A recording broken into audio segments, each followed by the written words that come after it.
নমস্কার দিদিভাই দাদাভাইরা, সাধনা রান্নাঘরে তোমাদের সবাইকে স্বাগত।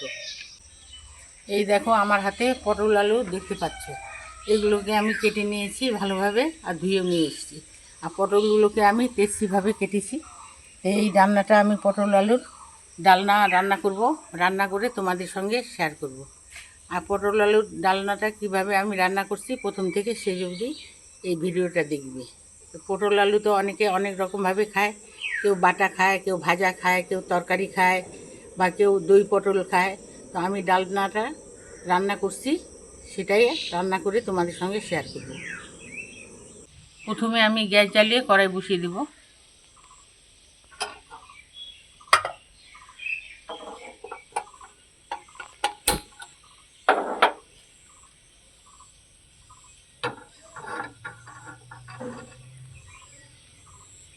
আর এই পটল আলুগুলোকে কিন্তু আমি ভালোভাবে ধুয়ে নিয়ে এসেছি। এখন আবার আরেকটু জল দিয়ে একটু ধুয়ে নেব।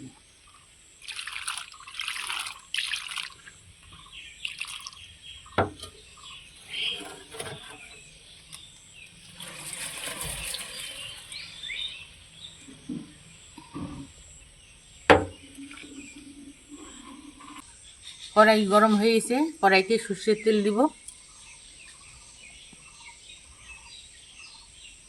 তেলটা একটু বেশি পরিমাণে দিয়ে দিব।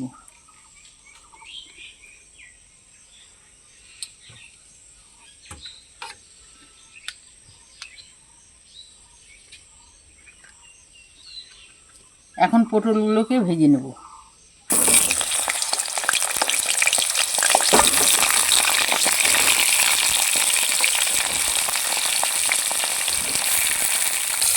স্বাদ মতো লবণ দিয়ে দিচ্ছি, সামান্য একটু হলুদের গুঁড়ো দিয়ে দিচ্ছি।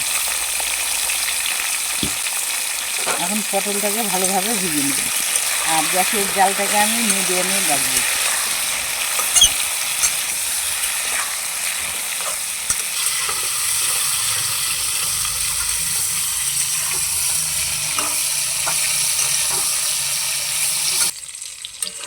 পটল ভাজা হয়ে গেছে, এখন তুলে নেব।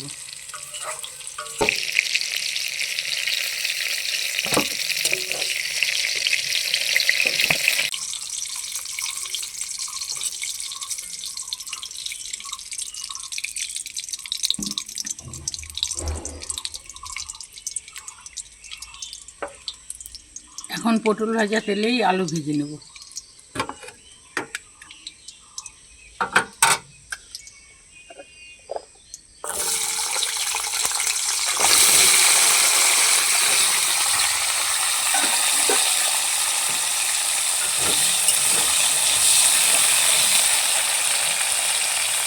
সামান্য একটু নুন দিয়ে দিচ্ছি, পরিমাণ মতো হলুদ, লবণ হলুদ দিয়ে আলুগুলোকে ভালোভাবে ভেজে নেব।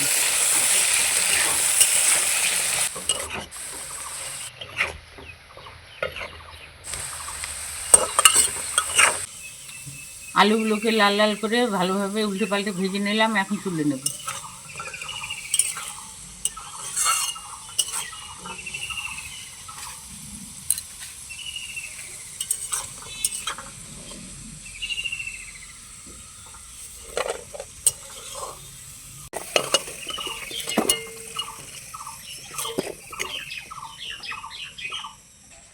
এখন আমি আলু পটল ভাজা তেলের মধ্যেই ফোড়ন করে নেব।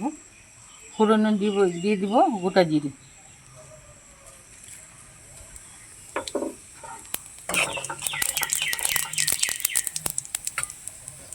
দুটা তেজপাতা, একটা শুকনো লঙ্কা, ভালো করে একটু নেড়ে চেড়ে নেব। তেজপাতা শুকনো লঙ্কা জিরা ফোড়ন হয়ে গেছে, এখন আদা বাটা কিছুটা দিয়ে দেবো।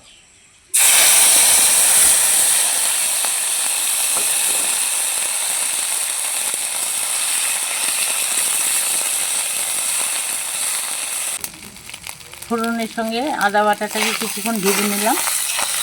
বড় সাইজের একটা টমেটো কুচি দিয়ে দিচ্ছি।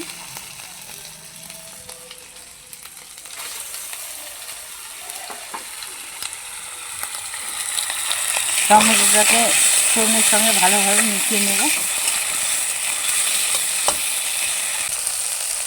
শুকনো ঝাল লঙ্কার গুঁড়ো, এটা কাশ্মীরি লঙ্কার গুঁড়ো, এখানে ধনে গুঁড়ো, জিরে গুঁড়ো একসঙ্গে দিয়ে দিচ্ছি।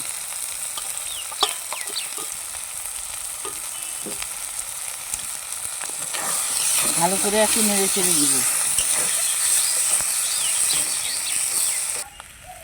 স্বাদ মতো নুন দিয়ে দিচ্ছি। পরে আর কোনো রকম নুন ব্যবহার করব না, যেহেতু ভাজার সময় আলু পটল ভাজার সময় আমি নুন দিয়েছি, একেবারেই নুনটা দিয়ে দিলাম। আর মশলাটাকে কষিয়ে নেওয়ার জন্য একটু জল দিয়ে দিচ্ছি।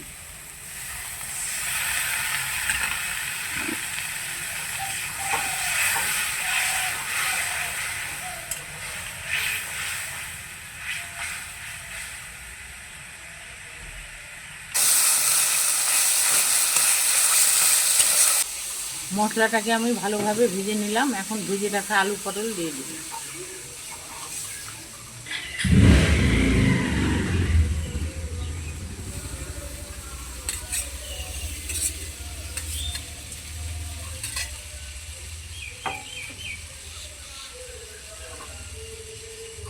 আলু পটল দেওয়ার পরে এখন মশলার সঙ্গে আলু পটলগুলোকে ভালোভাবে মিশিয়ে নেব।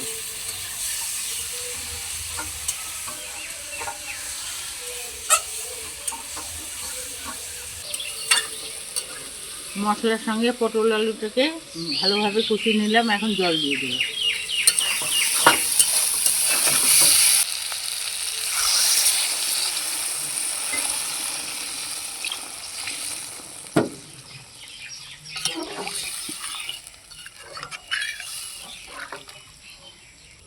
পাঁচ মিনিট সময় নিয়ে তরকারিটাকে ঢেকে দেব।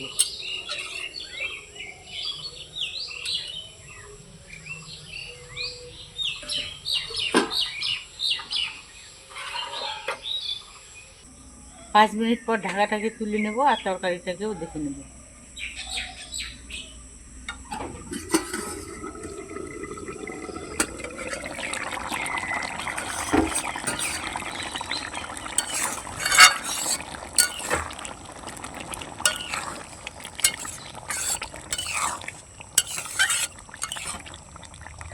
আলু পটল সিদ্ধ হয়েছে কি না একটু দেখে নেব। আলুটা ভালোভাবেই সিদ্ধ হয়েছে আর পটলটা সিদ্ধ হয়েছে। এই সময়ে আমি একটু সামান্য চিনি দিয়ে দেব।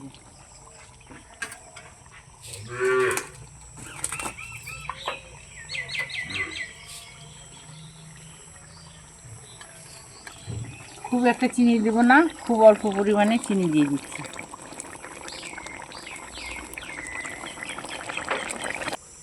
চিনি দেওয়ার পরে তরকারির সঙ্গে একটু ভালোভাবে চিনিটাকে মিশিয়ে নেব।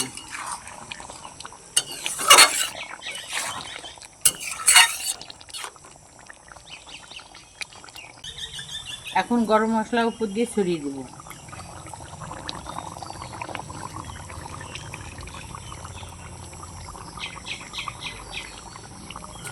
গরম মশলা দেওয়ার পরেও তরকারির সঙ্গে ভালোভাবে মিশিয়ে নেব। পটল আলুর ডালনা কমপ্লিট হয়ে গেল। উপর দিয়ে 1 চামচ ঘি ছড়িয়ে গ্যাসের জালটাকে অফ করে দেব।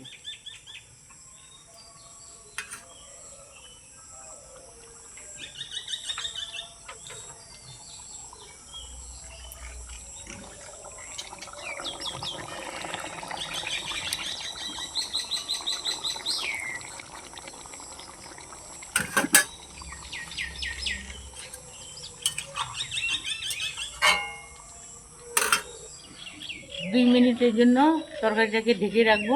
গরম মশলা আর ঘিয়ের সেন্টটার জন্য তরকারির ভিতরে ঢুকে যায়, এই 2 মিনিটের জন্য আমি ঢেকে রাখছি।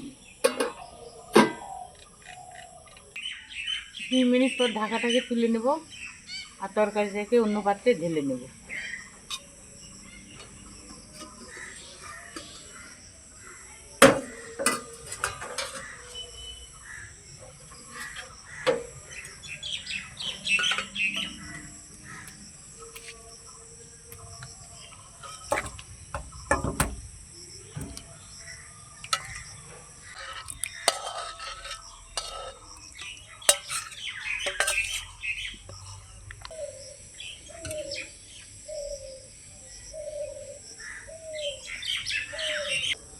দিদিভাই দাদাভাইরা, এই পটল আলুর ডালনার রান্নাটা খুব অল্প সময়ে কমপ্লিট করে ফেললাম।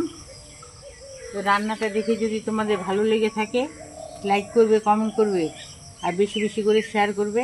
আর যারা আমার চ্যানেলটাকে সাবস্ক্রাইব এখন পর্যন্ত করনি, চ্যানেলটাকে সাবস্ক্রাইব করার জন্য অনুরোধ রইল। আরও আসবো নতুনত্ব রান্না নিয়ে। আর সেই জন্য রান্নাটা এখানেই শেষ করে দিচ্ছি। তোমরা ভালো থেকো, সুস্থ থেকো, আমিও ভালো থাকার সুস্থ থাকার চেষ্টা করব। টাটা।